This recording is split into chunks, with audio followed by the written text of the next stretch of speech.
Hey everyone, it's me, Arthur Kate. First of all, I cannot believe Tom Green is taller than me.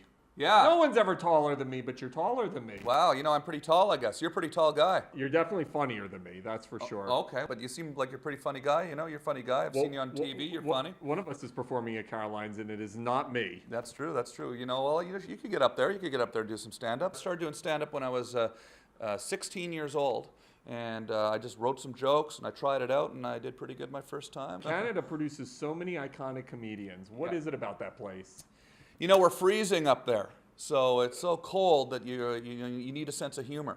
And you know, I think there's a really good comedy scene in Canada. There's a lot of great comedians have come from there, and then we look up to them and think, hey, I'd like to do that. I'd like to live in the warm climate of Hollywood.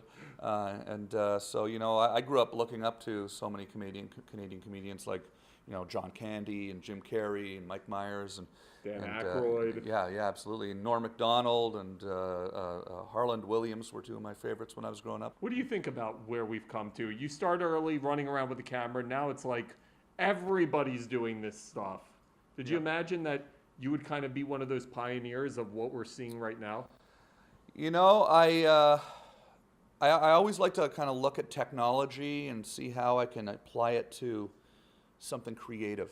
You know, when I was a kid, I was in a rap group. Before the show, I was in a rap group because I discovered drum machines and making beats, and rap was kind of a new thing in the 80s, you know. So that's actually how I got started, was rapping in my funny rap group that I was in when I was a teenager. But then when video cameras came along, I thought, this is going to be something big, you know. People are going to start. I was very heavy into the internet too.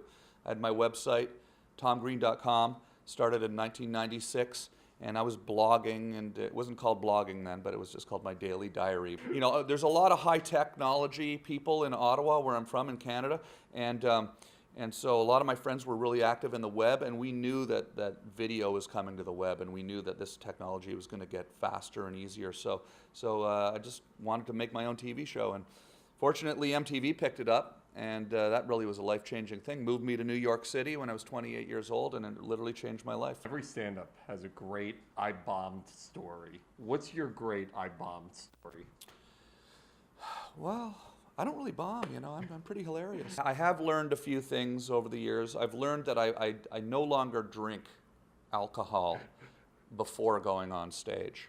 I stopped doing that many years ago because that's basically the way you bomb, is if you lose control. What do you think about how far can we push comedy and what we're seeing right now? With my comedy, I like to speak truth to power. You know, I like to punch up, as they say, you know. So if you're out there and you're saying horrible things about minorities or you know, if you're attacking the little guy, you know, then maybe, you know, you deserve to have some pushback, you know. You know, I mean, a lot of people sometimes take the easy approach and try to, you know, to say some things that maybe are, you know, controversial and politically incorrect and wrong. You know, what Roseanne did was wrong, you know. I think a lot of people have had a hard time dealing with social media too, especially older people. They don't realize, you know, if it's the middle of the night and you're on Ambien, taking too much Ambien that night. You know, like Roseanne's always been very nice to me, so I don't like to really speak about her personally, but I mean, obviously I disagree with what she said. There's another Tom in the news today, Yeah. Mr. Tom Arnold. Oh, yes. What do you think about Tom? First of all, Tom's new show in Viceland, he's trying to get the Trump tapes. Well, I know Mark Burnett. I know Tom also. I've done shows with Tom Arnold. I know Mark Burnett because I was on The Apprentice, The Celebrity Apprentice with Donald Trump. I know the President of the United States. You know, Donald Trump fired me because I went out drinking with Dennis Rodman on the night I was the project manager. You know, I don't want to talk politics. I'm Canadian. This is your problem. But I will say that it's definitely some crazy times that we're living in, right? When you have Tom Arnold and Mark Burnett getting in a fist fight at the Emmys because of the president. I know the president.